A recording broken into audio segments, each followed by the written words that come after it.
Well, hello again and welcome back to Pete's Model Car Customs. I hope you can all hear me properly. We're at the new studio I made this morning, as it's been a bright sunny day. I'm doing another outside broadcast, and we're on Skillet TV. And there's Lola lounging around in the shade. Lovely little hound dog's head.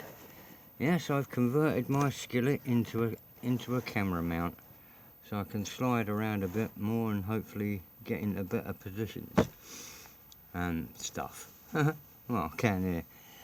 Anyway, so the main thing is comparing the 55 Chevrolet Cameo pickup with its other one, the 57 Chevrolet Cameo pickup. Wow. Couldn't they have called it something different? Something smaller? Chevy Cam. Anyway, apart from the box art and that it's a 2-year difference, most of the parts are actually the same. And I've been going through the instructions and sprues, and a couple of the sprues are actually identical. Oh yeah, while I'm here, I'd just like to say thank you to Model Kits for You for supplying the Chevy Cameo.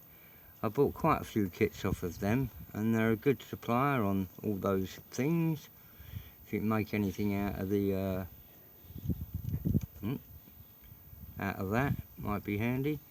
The rest of it is normal addresses, and I do buy them from eBay. They are an eBay seller, and I've bought a selection of kits off of them, and they've all been, you know, posted well, packed well, sent quickly. Out of the 57 parts, I've got a tray full. I'm a tray full deaf. I've got a tray full of bits. I thought it was funny. Mainly the cab. I think that looks similar.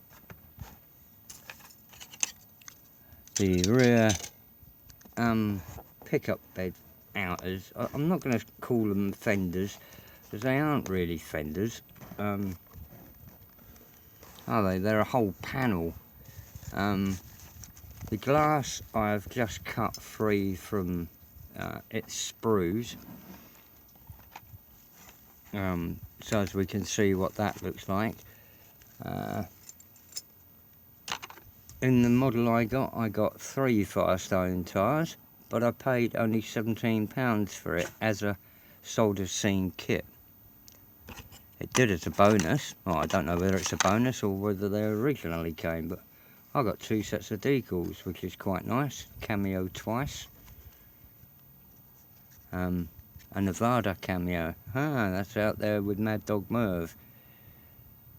Georgia top number plates, the Peach State. Oh, right. And the bottom one is Tennessee. Right, cool. Nice, anyway, although basic, nice, hey. Could have done with the dashboard and any other.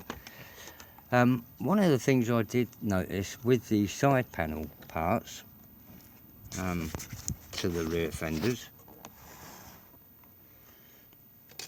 was the lack of trim. Hang on, I'll move the glass again.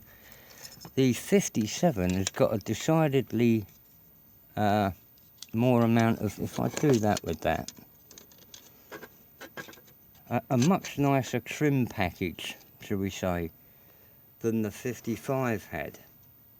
A 55 seems to be a rather plain Jane, where they've added a lot more trim along the sides of the 57. You can see it in the photograph there. All very nice.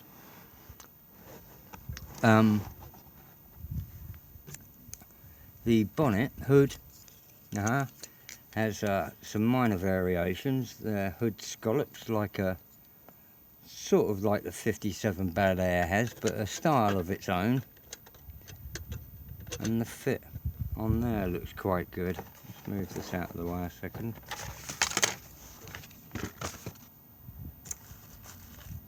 But put them back on there. I hate leaving screens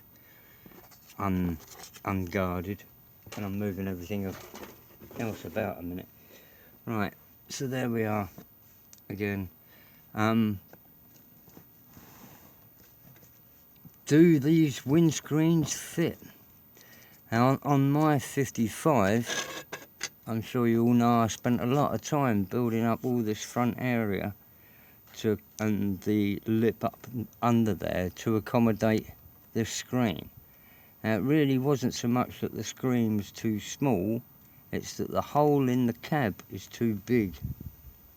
It might sound silly and immaterial, but it's the way the actual vehicle is. I'm already noticing on that photo, but it might be the angle, that there's possibly not as much of a lip up along there on that as there is on a 55. Maybe there is a slight difference, I don't know. That's what this part's for, our little investigation. I just need to light a cigarette. Check these around. I haven't. Let's take the bonnet back off. Hood. God, multilingual. If we wonder if that will do that. Did the 56 look like that? I don't know. So that's more or less an instantaneous swap. I know I've removed all my windscreen wipers. Is that a bag down there? No, it's a bit of nothing. Oh yeah, we got a V mark there, which that one does have buried under all that paint.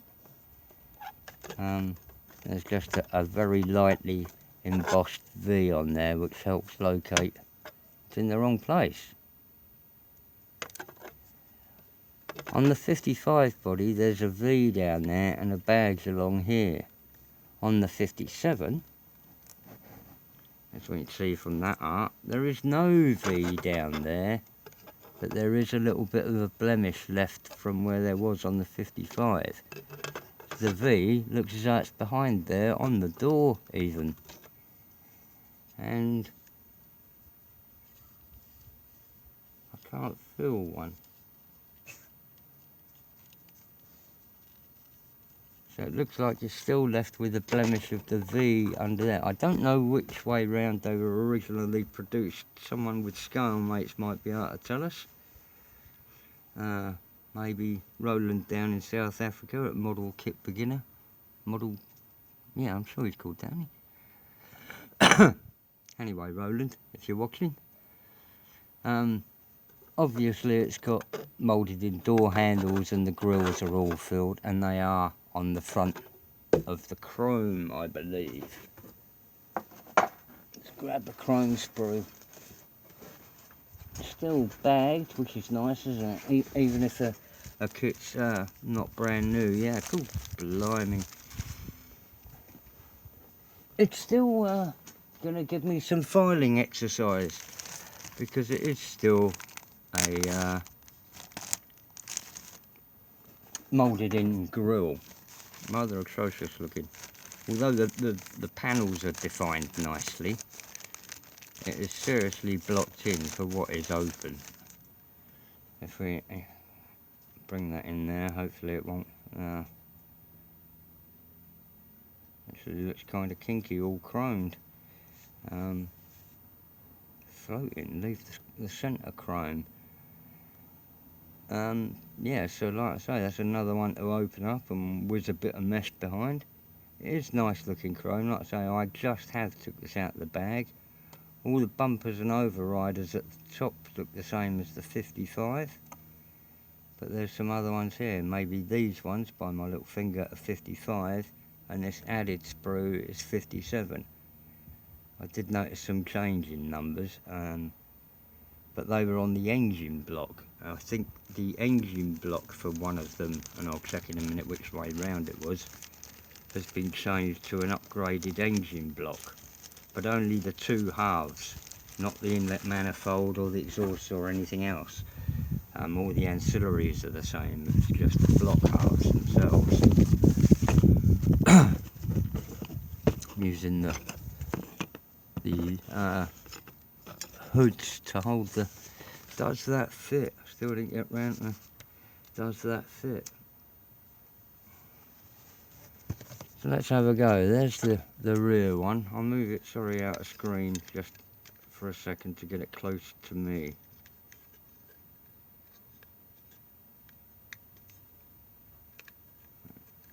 I'm not going to press it in. Where's my scalpel? Because there's at the top of there's a nasty area of, where are you? Along there's a bit of flash that's holding it. Along there's quite a bit of flash I'm getting hooked on. A quick whiz round, hang on.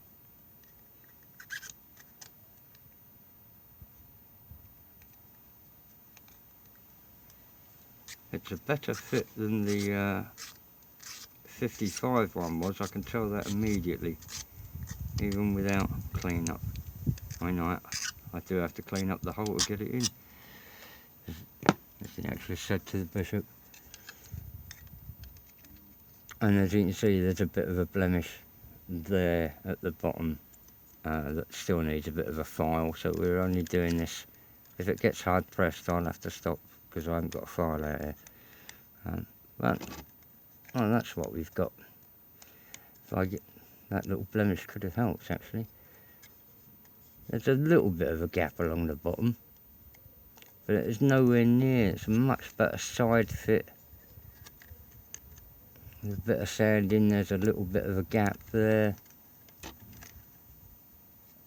That looks pretty much like a little bit of a gap. I'm not going to be too judgmental as this is not a proper.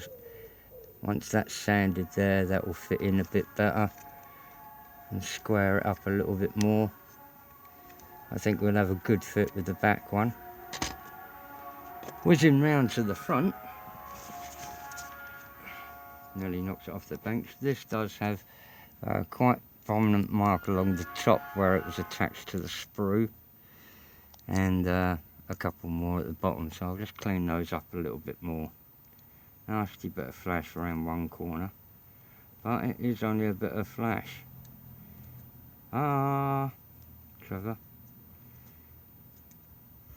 It's quite funny, a little while ago with Trevor keeps singing every time he found a bit of flash on an AMT kit. AMF, that's me old Harley. A bit of flash on an AMT kit, he'd saying flash and singing a bit from the song, you know, of Flash Gordon. Had me in fits. Brilliant bloke, Trevor. Trevor over at monsterhobbies.com. If you don't know him, go and sign along because he really is a good bloke. Also, in my research for doing this, I looked at quite a few other builds, and the only one I could really find that was much help. Thank you very much, Brian. Oh, bloody hell. Well, that's not too sharp. We got a gaping great hole at the front, an eye-in view there. Gaping great hole at the front, which is much like the missing part I started off with here. And to get that inner tuck, it is tucking in quite a bit better. And I have heard that there's several screens. This is a better fit than the 55 was, but that along there, if I can bring you back into the picture, along that bottom from there onwards is not touching the car, and that's where I sort of started the other day. There's a bit better of a tuck in up the top, which is just fallen in, than there was on the other one, but not by much. It's still got that work along there. Anything else to do with the windscreens, but that's the gaps. So the back one's a better fit. The front one has got a bit of work to be done to it. You must all be getting bored by now, so I'll let you go. It's a lovely sunny day here, and I'm going to continue enjoying it. Best wishes from jolly old England. Bye.